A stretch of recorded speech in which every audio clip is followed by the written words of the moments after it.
Hello everyone, welcome back to Niha's cooking ಚಾನಲ್ಗೆ ಸ್ವಾಗತ. ಈಗ ಸ್ವಲ್ಪ ವೆದರು ಚಳಿಯಾಗಿರೋದ್ರಿಂದ ನಾನಿಲ್ಲಿ ಸ್ಪೈಸಿ ಆಗಿರೋಂಥ ಪೊಟೊಟೊ ಸ್ಪೈಸಿ ರೈಸ್ನ ಮಾಡ್ತಾ ಇದ್ದೀನಿ. ತುಂಬ ಟೇಸ್ಟಿಯಾಗಿರುತ್ತೆ. ಅದು ಹೇಗೆ ಮಾಡೋದು ಅಂತ ನೋಡ್ಕೊಳ್ಳೋಣ. ಇಲ್ಲಿ ಒಂದು ಪ್ಯಾನ್ಗೆ ಕಡಲೆಬೇಳೆ, ಉದ್ದಿನಬೇಳೆ, ಕಡಲೆ ಬೀಜ, ಹಾಗೆ ಮೆಣಸು, 2 ಪೀಸ್ ಚಕ್ಕೆ, ಒಂದು 4 ಬ್ಯಾಡಗಿ ಮೆಣಸಿನ್ಕಾಯಿ, ಇದನ್ನೆಲ್ಲ ಡ್ರೈ ರೋಸ್ಟ್ ಆಗಿ ಫ್ರೈ ಮಾಡ್ಕೋಬೇಕು.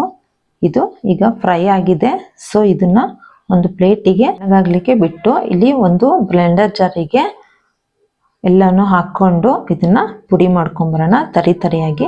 ಸೊ ಇಲ್ಲಿ ಒಂದು ಪ್ಯಾನ್ಗೆ 2 ಸ್ಪೂನ್ ಆಗುವಷ್ಟು ತುಪ್ಪ, ಒಂದು 3 ರಿಂದ 4 ಸ್ಪೂನು ಎಣ್ಣೆ ಹಾಕೊಂಡು ಇದಕ್ಕೆ ಸಾಸಿವೆ, ಹಸಿಮೆಣಸಿನಕಾಯಿ, ಈರುಳ್ಳಿ ಚಿಕ್ಕದಾಗಿ ಕಟ್ ಮಾಡ್ಕೊಂಡು, ಹಾಗೆ ಕರ್ಬೇವಿನ ಸೊಪ್ಪು ಹಾಕೊಂಡು ಚೆನ್ನಾಗಿ ಬಾಡಿಸ್ಕೊಳ್ಳೋಣ. ಇಲ್ಲಿ ನಾನು ಆಲೂಗಡ್ಡೆನ ಉದ್ದುದ್ದ ಕಟ್ ಮಾಡ್ಕೊಂಡಿದ್ದೀನಿ. ಅದನ್ನ ಸ್ವಲ್ಪ ಫ್ರೈ ಮಾಡ್ಕೊಂಡು ಇಲ್ಲಿ 1 ಸ್ಪೂನ್ ಅರಿಶಿನ ಹಾಕೊಂಡು ಚೆನ್ನಾಗಿ ಬಾಡಿಸ್ಕೊತಾ ಇದ್ದೀನಿ. ಇದನ್ನ 2 ನಿಮಿಷ ಬೇಯಲಿಕ್ಕೆ ಬಿಡೋಣ. ಸೊ ಇಲ್ಲಿ 2 ನಿಮಿಷ ಆಗಿದೆ, ಚೆನ್ನಾಗಿ ಬೆಂದಿದೆ. ಈಗ ನಾವೇನು ಪುಡಿ ಮಾಡ್ಕೊಂಡಿದ್ವೋ ಅದನ್ನ ಇದಕ್ಕೆ ಮಿಕ್ಸ್ ಮಾಡಿ ಚೆನ್ನಾಗಿ ಮಿಕ್ಸ್ ಮಾಡ್ಕೊಂಡು ಅದೊಂದ್ 2 ನಿಮಿಷ ಬೇಯಕ್ಕೆ ಬಿಟ್ಟು, ಈಗ ನೋಡಿ ಫ್ರೆಂಡ್ಸ್, ತುಂಬಾ ಚೆನ್ನಾಗಿದೆ. ಇದಕ್ಕೆ ಕೊತ್ತಂಬರಿ ಸೊಪ್ಪು ಹಾಕಿದ್ರೆ ಸ್ಪೈಸಿ ಪೊಟೊಟೊ ರೈಸ್ ರೆಡಿ ಆಗಿದೆ.